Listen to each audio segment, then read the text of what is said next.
66권에서 66권 중에 65권은 다 이루어진 말씀이고 이제 하나 계시록 그 한 권에 있는 말씀이 아직 이루어지지 않았다라고 이렇게 말씀하고 있습니다. 그래서 우리는 그 말씀에 나오는 것이 뭐냐면 다시 오리라 라고 하시는 겁니다. 예수님께서 다시 오리라, 구름 타고 올라가시는 그 모습대로 다시 오시리라 라고 하신 그 약속을 우리는 믿고 있습니다. 그리고 그 때를 기다리고 있습니다. 때로 어떤 사람들은, 어떤 미혹하는 미혹의 영들은 그 때를 자기의 머리대로 나름대로 계산을 해서 그날이 이날이다, 또 저날이다 라고 해서 사람을 미혹하고 있었습니다. 그 또한 하나님께서, 예수님께서 그걸 또 경고를 하고 있었죠. 그 날과 그 시는 아무도 알지 못한다 라고 이렇게 말씀하셨습니다. 심지어 하나님의 아들이신 예수님도 그날을 알지 못한다 라고 이렇게 말씀하십니다. 이날은 오직 아버지만 알고 계신다 라고 이렇게 말씀하실 정도입니다. 예수님도 모르는 그날을 어리석은 인간들이 나는 알 수 있어 라고 하면서 계산을 하는 사람들이 많이 있었습니다. 그래서 사람들이 무뎌지죠. 왠지 그날을 얘기하면, 예수님의 그 재림을 얘기하면 왠지 이상하고 이단인 것 같고 그렇게 사입인 것 같고 그런 마음들을 가지게 만들어 버렸습니다. 그래서 정작 그 하나님께서 말씀하신 그 말씀이 흐려지고 왠지 뒤편에 던져놔야 그것이 진리인 것처럼 그렇게 되어가고 말았습니다. 네, 오늘 본문에도 말씀하시지만 그 때가 오면 그 때를 분별하고 그 때를 깨어서 근신하고 알라라고 이렇게 말씀하고 있는 것입니다. 심지어 주의 종들에게 말씀하시기를 그 때를 잘 분별해서 때에 맞는 그 말씀을 전하여 줄 자가 누구인가 라는 것입니다. 그래서 깨어서 근신하라 라고 이렇게 말씀하십니다. 여러분 많이 들어보셨을 것입니다. 나비 효과라고 하는 것입니다. 어떤 일이 시작될 때 그 어떤 일이 있었던 그 아주 작은 변화가 결과에서는 아주 큰 차이를 만들 수 있다라고 하는 이론입니다. 그 이론의 예로 브라질이라는 곳에서 브라질에 있는 나비 한 마리가, 그 나비 한 마리가 날개짓을 합니다. 그 나비는 다른 의도가 없습니다. 그냥 그 삶을 사는 것이고 거니는 것입니다. 그 화원을 거니는 그 나비가 한 마리가 그 날개짓 하나로 멀리 떨어져 있는 미국 텍사스의 토네이도를 발생시킨다라고 하는 그런 이론입니다. 그냥 아무것도 아닌 것처럼 그냥 일상 가운데 하는 그 행위가 아주 큰 변화를 일으킬 수 있다라는 것입니다. 우리가 빙하가 녹고 있다는, 남극의 북극에 빙하가 녹고 있다는 뉴스는 벌써 수십 년 전부터 들어왔습니다. 30년도 더 됐고 40년, 50년도 더 된 것 같습니다. 근데 그 뉴스가 오늘날 보니까 가끔 다큐로에서 보여주죠. 너무나 확인하게 그 뉴스들이 이제 드러나 있습니다. 그전에는 50년 전에는 빙하가 녹아서 바다로 뚝뚝 떨어지는 그 장면이었는데 이제 그 산이, 그 빙산이 싹 없어지고 거기에 땅이 드러나고 산에 흙이 드러나고 그 흙에서 파릇파릇하게 풀이 나와 있는, 돋아 있는 그 장면들을, 그 영상들을 우리가 보고 있습니다. 눈과 얼음으로 덮였던 그 넓은 땅과 산이 푸른 풀밭으로 변해 있습니다. 하얗기만 했던 그곳이 이제 바다가 드러나서 그곳에서 물이 출렁이는 그 영상을 우리가 보고 있습니다. 그 녹아버린 수많은 빙하는 물이 되어서 세계 곳곳에 그 수면을 높이고 올리고 있습니다. 그래서 예전에는 땅이었던 그곳이 이제는 물이 잠겨 있고 나무가 잠겨 있고 집이 잠겨 있습니다. 해변에 살지 않기 때문에 우리가 체감할 수 없는 우리는 왠지 좀 여유롭고 그 일들에 대해서 무디고 그래서 편안한 그런 마음을 갖고 있습니다. 그러나 지금 이 순간에도 그 빙하는 녹고 있다라는 사실입니다. 끊임없이 녹아지고 있고 그래서 그 물들로 인해서 수면이 높아지고 있습니다. 지구는 온도가 변하고 있습니다. 1도씩 지구가 1도가 올라가면 세계에 엄청난 파장이 일어나고 있다고 합니다. 매 10년에 걸쳐서 그 1도가 올라가고 또 올라가고 있습니다. 그래서 기후가 변하고 눈이 안 오던 곳에 눈이 오고 폭풍이 일어나고 지진이 일어나고 그렇습니다. 바다에 그 바람이 변하고 있다라고 합니다. 수많은 세월 동안 어부의 그 삶을 살았던 그들이 말하는 것이 뭐냐면 이상하다. 바다에 바람이 변하고 있다라는 겁니다. 그래서인지 돌풍이 자주 일어나고 그 돌풍으로 인해서인지 고깃배들이 뒤집히는 그 뉴스들이 자주 일어나고 있습니다. 여러분, 오늘도 나비는 그들의 삶이기 때문에 생존이기 때문에 오늘도 날개짓을 할 것입니다.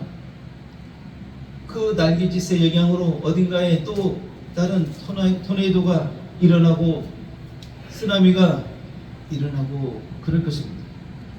그렇게 세상은 돌아가고 있습니다. 어김없이 오늘도 해는 뜨고 그 해로 인해서 얼음은 녹고 있습니다.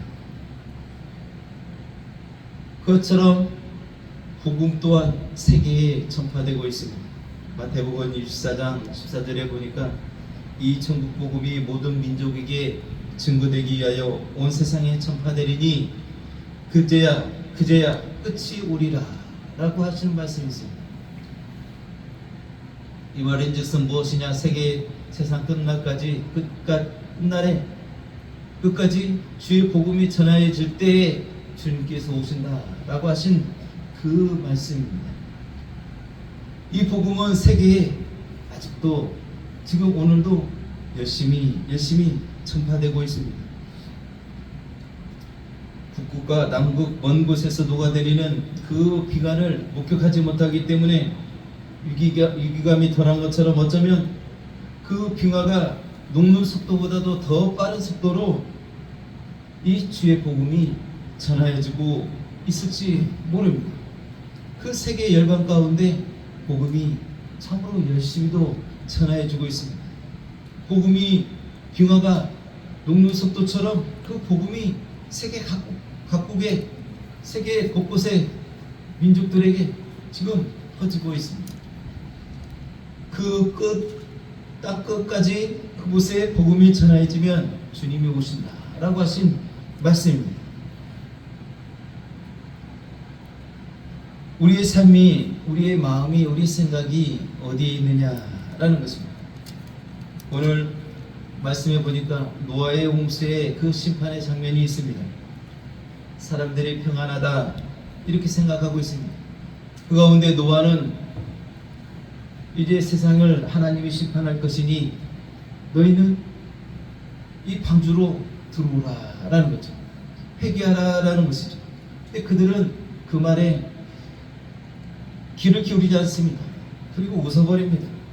세상이 이렇게 평안하고 즐거운데, 그리고 비가 얼마나 많이 온다고 이 세상이 잠기겠느냐, 저렇게 높은 산이 어떻게 잠기냐 라고 이렇게 비웃습니다. 심지어 노아의 그 가족들까지도 그들에게도, 그들 중에서도 그 말을 귀 기울이지 않는 자들이 있습니다. 결과적으로는 8식구만 그 노아의 방주에 들어갔죠. 방주에 들어가고 비가 오기 시작한 그때에도 세상 사람들은 아랑곳하지 않습니다. 비가 이렇게 여러 날 오니까 7일이 오고 열흘이 오니까 노아의 말처럼 세상이 잠기려나? 라는 그런 생각을 하지도 않습니다. 오다 말겠지, 이것이 얼마나 큰 일을 내겠어? 라는 식입니다. 세상 사람들이 그렇게 평안하다 생각하고 줄곧 이 세상에 그 일을 경영하던 때, 그 삶을 살던 때에 바로 그 홍수가 그 세상 가운데 임하였습니다. 그런 것처럼 이 세상도 마찬가지다라는 겁니다. 이 세상에서 모든 문명들이 발달하고 삶이 윤택해지고, 그래서 그 속에서 살다가 이거 어떻게 하면 돈을 더 벌까, 어떻게 하면 더 명예를 얻을까라는 그 삶 속에서 살다가, 그 삶을 살다가 어느 한 날에 그리스도께서, 주님께서 재림하시는 그날이 닥치고 말 것입니다.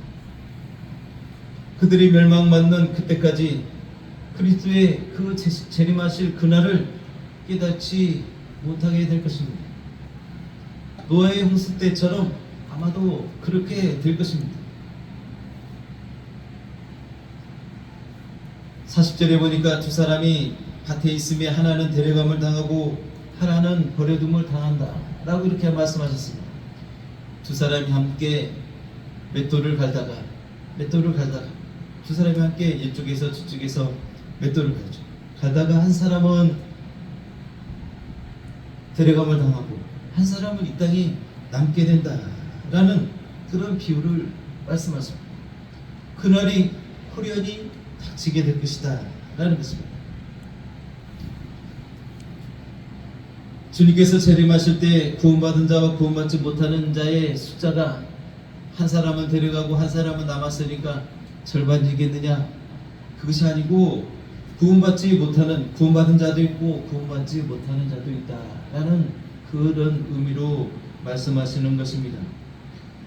그 사람들이 구원받은 자와 구원받지 못할 자가 바로 따로 있는 것이 아니라 이 세상의 삶을 같이 살고 있다라는 것입니다. 어떤 신령한 일을 하고 있는 것이 아니라 그냥 이 세상의 삶을 살고 있는 겁니다. 나비가 그냥 그 꽃을 찾아, 이 꽃 저 꽃을 찾아 그냥 날아다니는 겁니다. 옮겨다니는 그 삶을 살고 있는 것입니다. 그런 삶의 그 와중에 주님의 때가 임한다라는 것입니다. 주님께서 우리가 육신의 삶을 사는 중에 오실 수 있다라는 겁니다. 그렇기 때문에 우리가 육신의 삶을 사는 중에도 우리가 영적으로 깨어 있어야 한다라고 이렇게 말씀하고 계시는 겁니다. 아멘. 우리의 삶이 어떻습니까? 우리의 삶 속에서 그냥 살아가는 삶 속에서 그 속에서도 우리가 주님을 사랑하는 마음, 주님께 향한 마음, 주님과 하나된 마음, 주님과 동행하는 그 삶을 살아가야 된다라는 것입니다. 34절에 이 일이 다 이루리라 라고 이렇게 말씀하셨습니다. 이 말은 다시 말하면 이 모든 일이 다 반드시 이루어질 것이다 라고 이렇게 말씀하시는 것입니다. 내가 다시 오리라 라고 하는 그 말씀입니다. 그 말씀이 이루어진다 라는 그 말씀을 우리에게 하고 계시는 겁니다. 데살로니가전서 5장 1절에도 말씀하고 있습니다. 형제들아, 때와 시기에 관하여는 너희에게 있을 것이 없으면 주의 날이 밤에 도적같이 이룰 줄을 너희 자신이 자세히 알미라. 너희가 평안하다 안전하다 할 그때에 잉태된 여자에게 해산의 고통이 이름과 같이 멸망의 후련이 저에게 이르리니 결단코 피하지 못하리라 라고 하십니다. 잉태한 여자는 해산할 날을 알고 있습니다. 해산할 것을 알고 있습니다. 우리 신앙생활하는 사람도 마찬가지입니다. 주님께서 오시리라, 다시 오시리라 하신 그 말씀이 이루어질 것을 알고 있습니다. 근데 그날을 알지 못하죠. 해산하는 그 해산하는 그 때를 알지 못하고 있습니다. 그렇지만 징조를 알죠. 배가 불러오고 고통이 있고 그럴 때 산통이 있고 그럴 때 가까이 옴을 알고 있습니다. 근데 어느 날 호련히 그 때가 이르게 된과 같이 주님께서 오시는 그날도 그럴 것이다 라는 겁니다. 그러면서 주님께서 여러 가지 징조들을 알려주고 있습니다. 무화과 나무에 잎이 피고 그 잎이 연하여지고 색깔이 연하여지고 그러면 이제 여름이 올 것을 너희가 알 것이다 라는 거죠. 세상에 기근이 일어나고 지진이 일어나고 전쟁이 일어나고 거짓 선지자들이 일어나고 그러면 내 때가 이를 줄 알아라 라고 이렇게 주님께서 말씀하십니다. 여러분 요즘 세상이 어떻습니까? 예전에도 그랬지만 지금은 더 혼잡하고 세상이 더 혼탁합니다. 영적으로도 혼탁합니다. 내가 예수다, 내가 성령이다, 내가 보이사다라고 하는 인간들이 드러나고 있습니다. 너무나도 많습니다. 거짓 선지자들이 일어나고 있는 때입니다. 세상이 열방이 갈라서고 전쟁이 일어나고 쉼없이 일어나고 성경에서 말하는 그 일들이 그 징조들이 너무나도 많이 일어나고 있습니다. 우리는 어떻게 해야 할까요? 이때를 볼 수 있어야 합니다. 그렇다고 해서 누구처럼 어떤 사람들처럼 짐을 싸고 이 세상을 떠나서 어디로 피해서 모여 있어서 그날을 기다리고 있어야 할까요? 그것은 옳지 않습니다.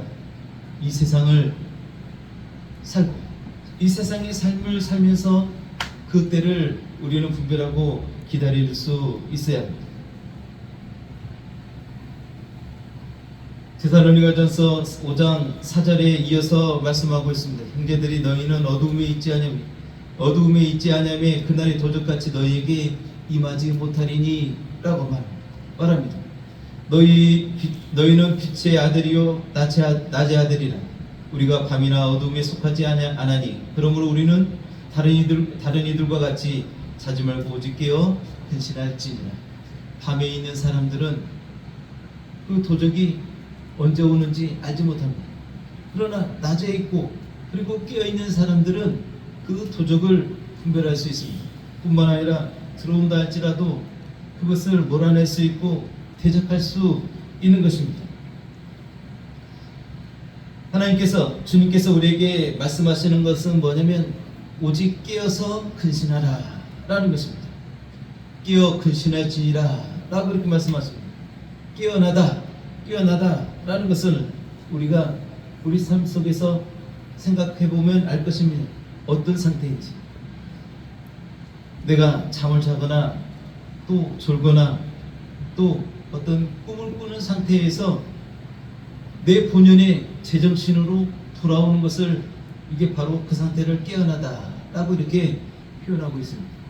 내가 어느 것에 빠져서 그것에 그것에 푹 빠져가지고 내가 생각해야 할 그 일을 하지 못할 때, 예를 들면 운전을 하는데 옆에 핸드폰을 놓고 어떤 영상을 보고 있다고 봅시다.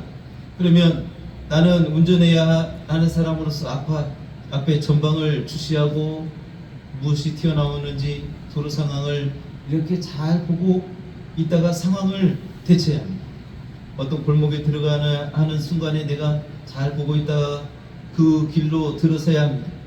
근데 내가 그 영상에 빠져 있다든가 아니면 졸고 있다든가 그렇게 된다면 다른 생각에 빠져 있다든가 그러면 그 길을 지나치고 말 것입니다. 그 신호등을 지나치고 말 것입니다. 올바른 길로 갈 수가 없습니다. 거기서 깨어라, 근신하라.